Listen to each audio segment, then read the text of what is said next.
타보시니까 느꼈던 전체적인 장점 같은 거 있을까요? 포괄적으로 말씀을 드리자면은 3천만 원에 즐길 수 있는 최고의 가성비라고 생각을 하고요. 그리고 고성능 치고 나쁘지 않은 연비, 아반떼 N이나 블러스터 N이 마음에 들지만 좀 작은 차라서 마음에 들지 않는다 하시면은 그거보다는 조금 크기 때문에 어느 정도 크기가 조금 있는 고성능 세단을 원하신다면은 그게 이 차의 그게 가장 큰 장점인 것 같아요. 그러면 차량을 타보시면서 느꼈던 단점 있을까요? 단점이라면은 좋지 못한 승차감은 확실히 일반적 시선으로 봤을 때는 노면에 느낌이 올라오잖아요. 아마 물쇼바처럼 부드러운 승차감을 원하셨던 분들에게는 많이 실망스러울 수 있어요. 그리고 일반유와 고급유의 차이가 굉장히 큽니다. N라인은 고급유 권장이에요, 원래는. 그러니까 무조건 고급유를 넣어야 된다는 아닌데 지금은 일반유를 넣었지만 고급유를 넣었을 때랑 일반유를 넣었을 때 차이가 굉장해요. 고급유도 그럼 넣어보셨던 거예요? 네. 어떤 차이가 있었나요? 직진 성능부터 자체도 다르고 그 말씀드리면 조금 댓글에서 욕먹을 것 같긴 한데 일반유를 넣었을 때는 거진 240에서 왔다 갔다 겨우 하는데 고급유를 넣으면은 계기판 맥스인 260까지는 올라가더라고요. 말씀하신 것처럼 240, 260 이렇게 올라갔다 이런 얘기가 나가면 욕먹으실 수도 있을 것 같은데 괜찮으신가요? 아, 뭐 괜찮습니다.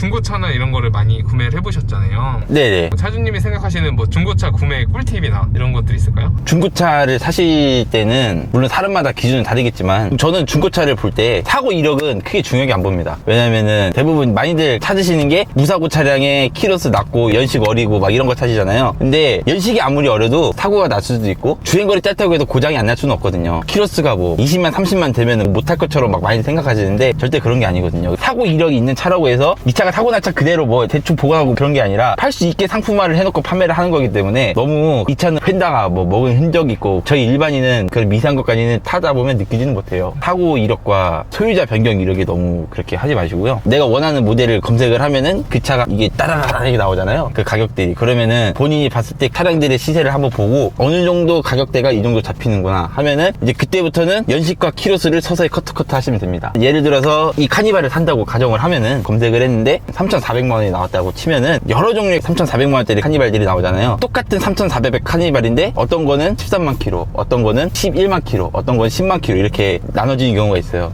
그러면 그때부터 같은 가격의 낮은 키로수를 위에 선상을 올리기 시작하시면 되고요. 그 다음에 거기서 이제 1차적으로 걸러졌으면은 뭐 얘는 16년식, 얘는 15년식 이러면은 15년식을 컷하시면 됩니다.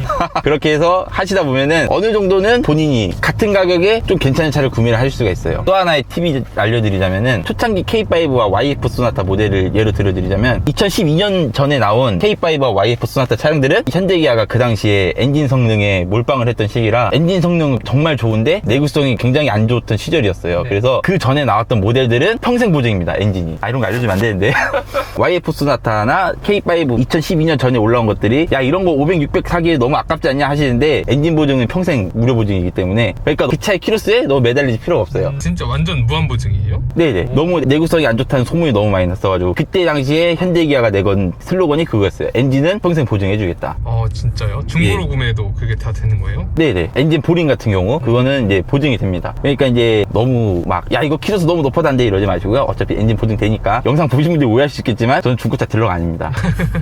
사고 이런 거에 전혀 신경 안 쓴다고 하셨는데 실제로 구매하셨던 차들도 사고차나 키로수 많은 차가 있었나요? 대표적으로 구동제급 3.8 수동이 사고 이력이 6번 있었던 차량이에요. 그래서 제가 굉장히 싼값 쳐서 왔거든요. 소유자가 뭐 9번인가 3번 바뀌었었던 차량인데 그래도 어찌됐건 간에 불러는 가니까 제가 업어왔죠. 막 별 문제 없이 탔었어요. 정말 정비나 이런 게 거의 안 하셨는 건가요? 물론 군데군데 문제가 생기니까 정비는 했었는데 정비를 했던 게 사고가 났던 부분에서는 문제를 안 일으켰어요. 어차피 교체가 되고 수리가 된 거니까. 이전에 중고차 여러 대 구매하셨다고 하셨는데 예. 짜잘한 수리 말고 크게 고장났거나 크게 돈이 나갔던 경험 있으신가요? SM520 차량을 한번 탔었었는데 그게 산지 6개월 만에 촉매가 나갔어요. 정비소를 갔는데 어디 부분 촉매인지를 못 찾는 거예요. 정비소에서 말하기를 이거는 배기통부터 해서 싹 다 뜯어내서 교체를 하던가 해야 된다고 해가지고 그럼 이거 어떻게 해야 되지 하고 고민을 했었거든요. 근데 그 SM을 제가 한 300만 원에 업어온 차량인데 촉매를 포함해서 다 고치는데 200만 원이 들어가더라고요. 그래서 폐차를 했습니다. 그냥 여기서 하나 또 팁을 알려드리자면 수리비가 본인이 샀던 차량값의 절반 이상이 나온다? 망설이지 말고 폐차하십시오. 그게 정답이에요. 고쳐차도 상관없는데 대부분은 차값의 절반 이상을 넣고 고치기 시작하시면은 본인이 차 타면서도 만족스럽지가 않아요. 그래도 그 아까운 돈 생각이 나거든요. 타는 내내 그런 스트레스 안고 살 바에 그냥 빠이빠이 시키고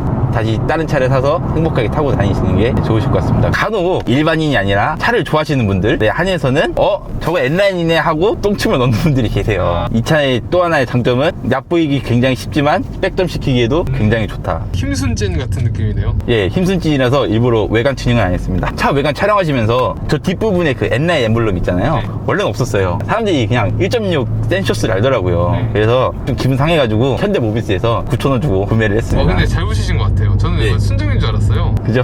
하도 사람들이 못 알아봐가지고 이거 사진 좀 알아봐줘야 되는데 마음이 상하더라고요. 이 현대차 관계자분들이 참 아쉬운 게 주행할 때 앞을 안 보고 뒷면을 보는데 뒷면을 붙여줬어야지. 여기가 지금 길이 좋거든요. 고속주행을 한번 해볼게요. 지금 스포츠 플러스거든요. 예. 확실히 이게 내가 차랑 같이 나가는 게 아니고 차가 나를 이렇게 확 끌어주는 것 같네요. 확실히. 그 느낌이 확실히 오죠. 이 차에는 ECS 차동 제어 장치가 있어요. 지금은 차동 제어 장치가 잡혀가지고 이렇게 돼 있는데 스포츠 플러스 모드에서 차동 제어 장치를 끄면은 이 차의 모든 게 완전 이제 리미트가 해제됐다고 보시면 되거든요. 그러면은 230, 40까지 치고 나갈 수 있는 환경이 되기 때문에 여기서부터는 차동 제어를 끌 거예요.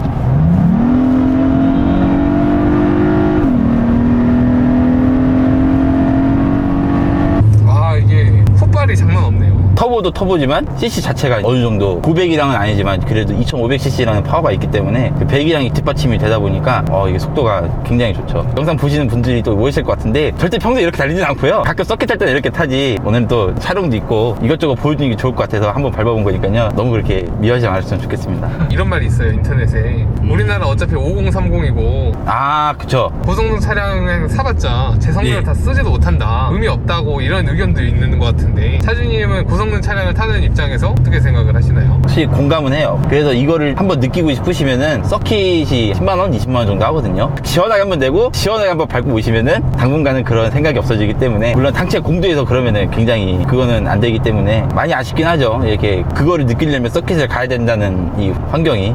그래도 워낙 제가 타고 싶었던 차량이기 때문에 2년 전부터 정말 꿈꾸던 차량이라서 그런지 굳이 밟지를 못했어도 후회는 없어요, 아직. 이 소나타 N9 차량을 앞으로 한 어느 정도 더 타실 계획이세요? 어떻게 보면 뭐 가식적으로 들릴 수도 있겠지만 어차피 이제 단종도 됐잖아요. 부품을 더 이상 못 갈 때까지 타고 거의 폐차할 때까지 탈 생각하고 있습니다. 저도 예전에 그런 생각으로 젠쿠를 샀었다가 6개월 만에 팔았었습니다. 저도 처음에 933 살 때 그런 생각 했었는데 그때 당시 이제 제 수입과 현실과는 너무 동떨어진 그런 환경이었었는데 지금 상황에서는 유지를 할 수 있는 환경이 되다 보니까 젠쿱 샀을 때랑은 행복감이 다르더라고요. 이 차량은 한 달에 유지비가 어느 정도 나간다고 보면 될까요? 출퇴근만 하신다면은 2, 30만 원에서는 충분히 탈 수가 있고요. 연비가 그렇게 나쁜 편은 아니에요. 그래서 출퇴근만 하시면은 충분히 뭐 재밌게 즐기실 수 있는데 저처럼 중간에 한번 서킷을 간다든지 차를 끌고 장거리로 드라이브를 간다든지 하면은 당연히 기름값이 많이 나올 수 있기 때문에 그거는 어느 정도 케바케라고 생각은 하지만 출퇴근만 하겠다고 생각을 했을 때는 얼추 한 30만 원이면은 가능할 것 같습니다. 보험료는 얼마 내셨어요? 이 차량은 중형으로 잡히기 때문에 제가 이제 나이가 이제 29이니까 120만 원 정도. 7년차 29살에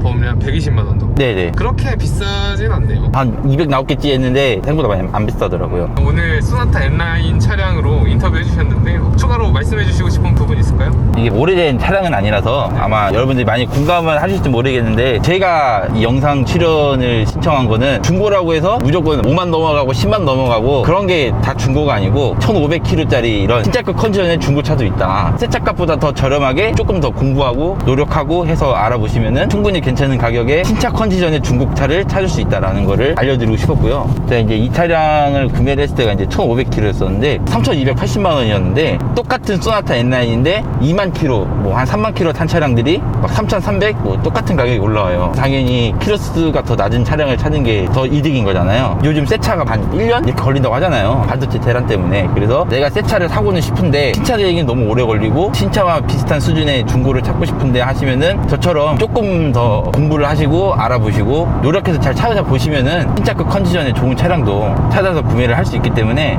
막 중고차에 너무 그렇게 이득하지 않으셨으면 좋겠고요. 그럼에도 잘 모르겠다 하시면은 댓글 달아주시면은 제가 또 댓글로 알려드릴 테니까 중고차 구매 팁 같은 것도 궁금하신 분 있으시면은 댓글 남겨주시면은 제가 알려드리도록 하겠습니다.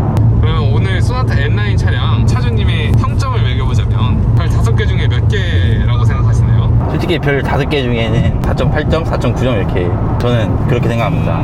그러면 그 0.12점은 어디서 깎인 건가요? 0.12점은 미국에 있는 기아의 K5 GT는 미국에서만 생산되는 차량인데 그거는 사륜이 달려서 나와요. 소나타도 아예 그냥 가격이 조금 더 비싸더라도 N라인이 아니라 아예 N으로 해서 사륜이나 후륜이 탑재가 돼서 나왔으면 정말 좋았을 텐데 하는 그런 아쉬움. 그 전륜 때문에 한 0.1, 0.2 정도 감점을 해주셨다고 말씀해 주셨네요. 네, 소나타 N라인은 어떤 분들한테 추천을 드리고 싶으신가요? 중고로도 4천만 원 이상의 돈이 들어가는 고성능 시장에서 3000cc도 안 되는 낮은 cc의 고성능 차량, 그리고 수리비나 유지비도 그렇게 많이 들지 않는 고성능 차량을 원하시면은 저는 이 차를 강력하게 추천을 드립니다. 고성능은 무조건 외제지 하시는 분들에게는 어쩔 수는 없으시지만 나는 국산 외제 그런 거 필요 없고 3천만 원대로 고성능을 한번 좀 느껴보고 싶어 하시는 분들에게는 이 차량을 정말 강력히 추천드립니다. 그럼 어떤 분들한테는 비추한다? G70이나 스팅어급의 성능을 원하시는 분들 있잖아요. 그런 분들한테는 솔직히 추천드리진 않죠. 그런 분들이 타기에는 살짝 좀 아쉬울 수도 있다. 그쵸. 원래 고성능을 탔던 분들이 BMW M 시리즈라든지 AMG를 타시던 분들에게는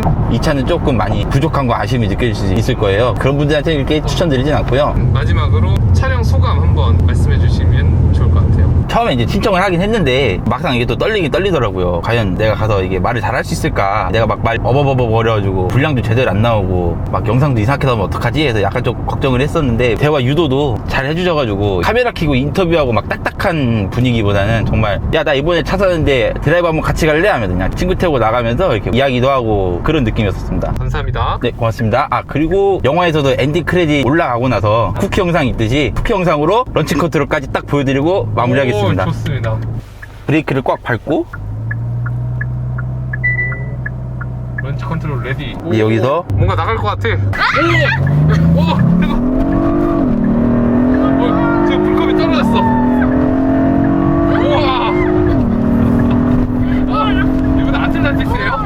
오!